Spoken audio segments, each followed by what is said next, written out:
टंडन जी की स्मृति में आयोजित इस कार्यक्रम का हिस्सा बनते हुए बहुत अच्छा लग रहा है। और सबसे बड़ी बात यह है कि आज जिन सबको सुनने के लिए जितनी जिज्ञासा आप में है उससे ज्यादा जिज्ञासा मेरे में भी है।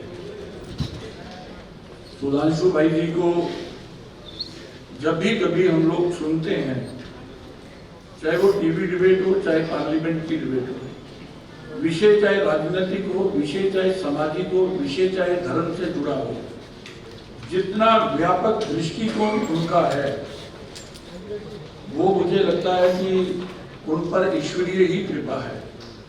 टंडन जी का, संजय भाई जी का मैं आभार प्रकट करता हूं कि इस कार्यक्रम का उन्होंने मुझे हिस्सा बनाया।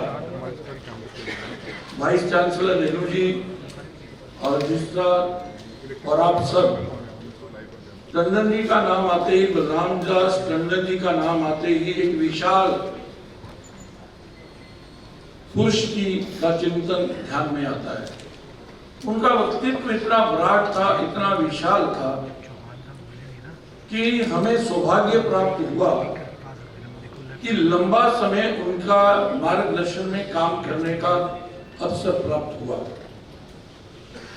और जितने वो विराट थे उतने हृदय से भी विराट थे।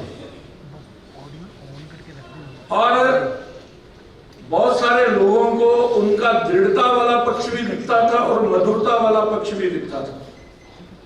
उनको कब दृढ़ता दिखानी है, जब पार्टी की बात आएगी, विचार की बात आएगी, संगठन की बात आएगी, तो जितनी दृढ़ता से अधिकार पूर्वक, बड़ा हो छोटा हो, वो कार्यकर्ता को बिना हिचकिचाहट के, बिना लाग लपेट के अपनी बात कहने से हिचकिचाते नहीं थे।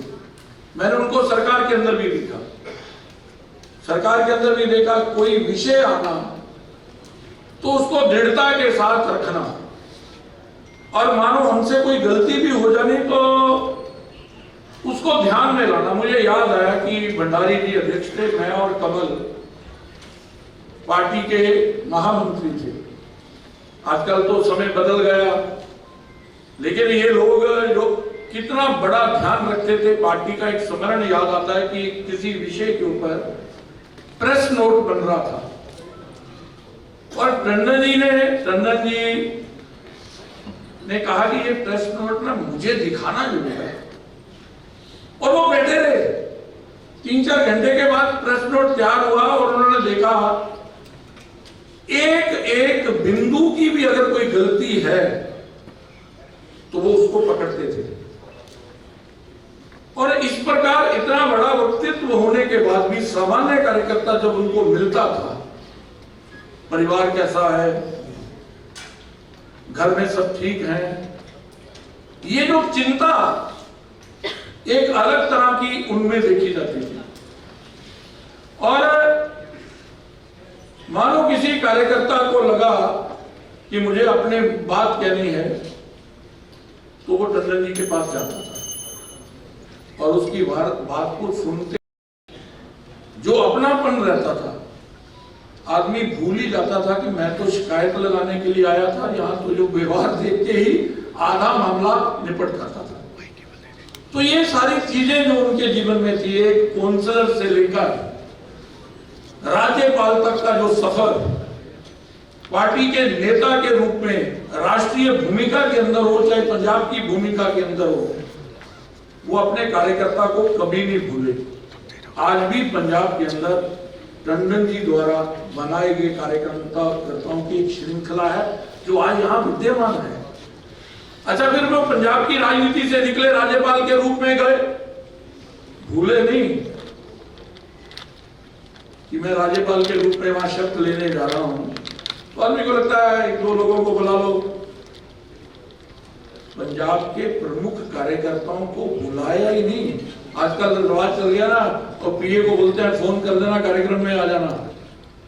टंडन जी ने स्वयं सबको फोन किया, एक एक व्यक्ति को खुद फोन करके कहा कि मैं वहां जा रहा हूं। और वहां उन्होंने एक वाक्य बोला मैं यहाँ गया हूँ पर मेरा दिल आज भी पंजाब में और आप में धड़कता है, और मैं ये चाहता हूँ कि पंजाब के अंदर पार्टी मजबूत हो और आप सब मिलकर इस कार्य को, जो संघर्ष से निकला है, जनसंघ के समय में निकला है, इमरजेंसी के अंदर हम लोगों ने जो 19 महीने काटे हैं, और पंजाब के अमन और शांति के उस दौर को मत भूलना जब पंजाब गोलियों की दंदनाहट में परिवृष्ट पा रहा था, पंजाब में भाईचारे को तोड़ने की कोशिश की जा रही थी, उस समय इन बड़े लोगों की जो भूमिका रही है, अगर आज पंजाब एकजुट और एक दिशा में चलता हुआ हिंदू सिख एकता को बनाने में टंडन जी जैसे हमारे बड़े नेताओं की जो भूमिका उस समय रही,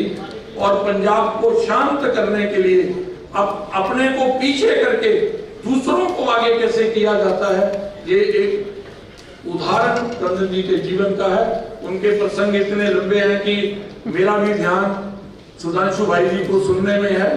मैं केवल इतना ही कहूंगा कि उनकी स्मृति में हम हर साल इकट्ठा होते हैं। ये चौथी बार ये कार्यक्रम हो रहा है, और इसमें ये कार्यक्रम एक माध्यम है, एक जरिया है अपने बड़ों के कामों को स्मरण करने का, और उनके द्वारा दिखाए गए संगठन के प्रति, समाज के प्रति, देश के प्रति जो भाव है, आज की इस चकाचौंध दुनिया के अंदर वो भाव लुप्त ना हो, हमारे जीवन का हिस्सा बने, और जो उन्होंने सिखाया है तेरा वैभव अमर रहे, ये हमारे मन में भाव बना रहे। यही मुझे लगता है आज के दिन उनको याद करने का सबसे अच्छा तरीका होगा। एक बार पुनः मैं आप सबका आभार प्रकट करता हूं, धन्यवाद देता हूं।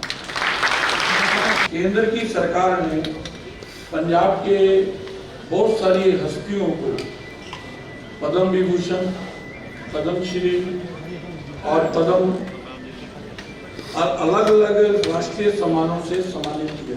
प्रकाश सिंह बादल, ढींसा साहब, हमदर्द साहब, हम सबकी इच्छा है कि टंडन जी की सेवाओं को देखते हुए मरणों उपरांत उनको भी राष्ट्रीय सम्मान से सम्मानित किया जाए, ऐसी हम सबकी इच्छा है।